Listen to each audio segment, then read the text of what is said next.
나 혼자 사는 집에요.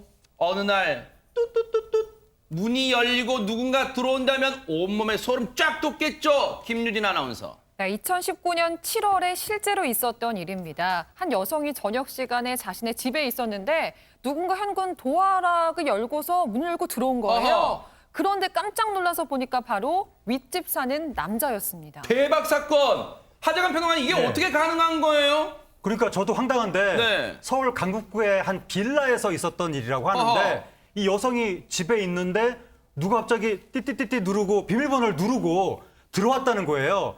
만약에 비밀번호 남이 누르면서 왕래하는 사람이 없이 그냥 혼자 사는 집이었다면 비밀번호 누르는 그 소리가 들리는 순간 오, 소름 끼치고 얼마나 바로. 무섭겠습니까? 네. 그리고 나서 불쑥 문을 열고 남자가 들어온다? 어허. 정말 깜짝 놀랐을 텐데 안에 그 사람이 있는 것을 보고 들어오려고 했던 남성은 바로 도주했다고 합니다. 허허.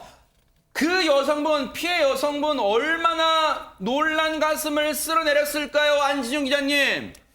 이게 누가 봐도 좀 이상하잖아요. 일단 가해 남성의 주장을 들어보겠습니다. 그 내용은요. 일단 본인이 우편함에서 이 가스요금 지로용지를 보면서 걸어 올라가기 시작을 한 거예요. 일단 같은 라인에 살고 있으니까 층수를 헷갈렸다는 거죠. 그래서 위층 남성 자신의 집이 아니라 아래층 여성 집 앞에 도착을 했고 역시나 이 집의 호수를 보면 확인할 수 있는데 지로용지를 계속 받기 때문에 확인 못했고 현관 비밀번호를 누르니까 문이 열렸다는 겁니다. 아하. 이게 남성의 주장인데 이거 아무리 들어도 도무지 납득이 가지 않습니다. 그러니까요. 최진봉 교수님. 네.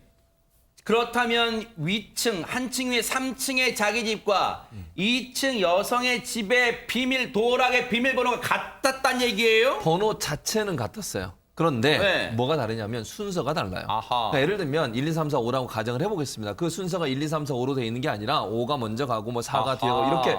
그러니까 법원은 어떻게 판단을 했냐면 네. 이 남성이 알고 있었을 가능성이 있다. 그러니까 모르고 자기 집인 줄 알고 눌렀다고 하는 것 자체가 번호는 같지만 구성 자체가 다르기 때문에 아하. 이걸 미리 알지 않고서는 열 수가 없었을 것이다. 그래서 이 남성이 어떤 연유로든 또는 어떤 방법을 통해서든 여성의 비밀번호, 집의 비밀번호를 알고 있었을 가능성이 있다라고 남성의 주장을 지금 탄핵을 했고요. 네. 받아들이지 않았고요.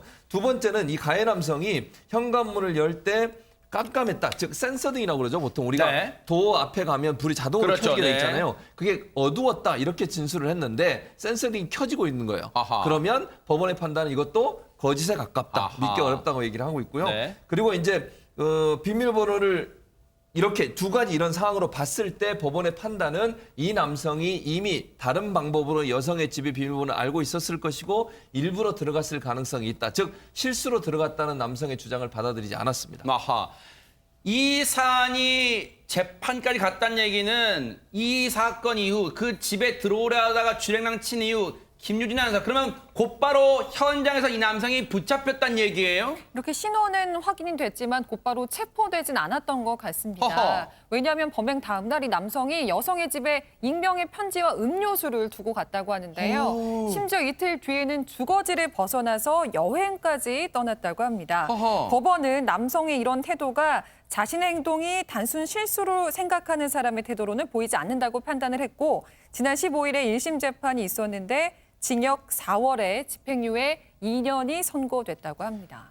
아니 박성배 변호사님 물론 이게 강력 사건은 아니라 할지라도 남의 집 비밀번호를 누르고 들어갔는데 그리고 주랭랑 쳤는데 집행유예라니요. 그 여성분 밤에 잠이나 잘 수 있겠습니까? 사실 예전에는 그 주거 침입죄 벌금형에 그치는 경우가 많았습니다. 그렇지만 최근에는 예상되는 위험에 따라 실형이 선고되는 경우도 늘어나고 있는데 이 사건의 경우에는 주거 침입 미수에 그쳤기 때문에 집행유예가 선고된 것 같습니다.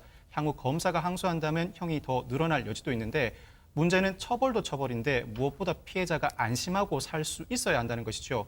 범죄 유형 중에는 피해자의 거주지나 사업장에서 벌어지는 범죄들이 있습니다. 이들 범죄의 경우에는 가정폭력, 아동학대 사건에 접근 금지와 유사한 규정을 마련해 둘 필요가 있습니다. 이 규정을 위반할 경우에는 형사처벌하도록 하고 이를 수사 단계에서 경고하는 제도를 마련할 필요가 있어 보입니다. 차제의 집행유예가 지금 선고됐기 때문에 이 남성은 행동이 자유롭습니다. 이 인근에 있는 지구대 파출소 분들, 경찰 분들도요, 조금 더 이 여성이 거주하는 곳을 조금 더 순찰을 자주 강화해 주는 게 일단은 안전 예방하는 지름길이 아닐까 이런 생각도 해 봅니다.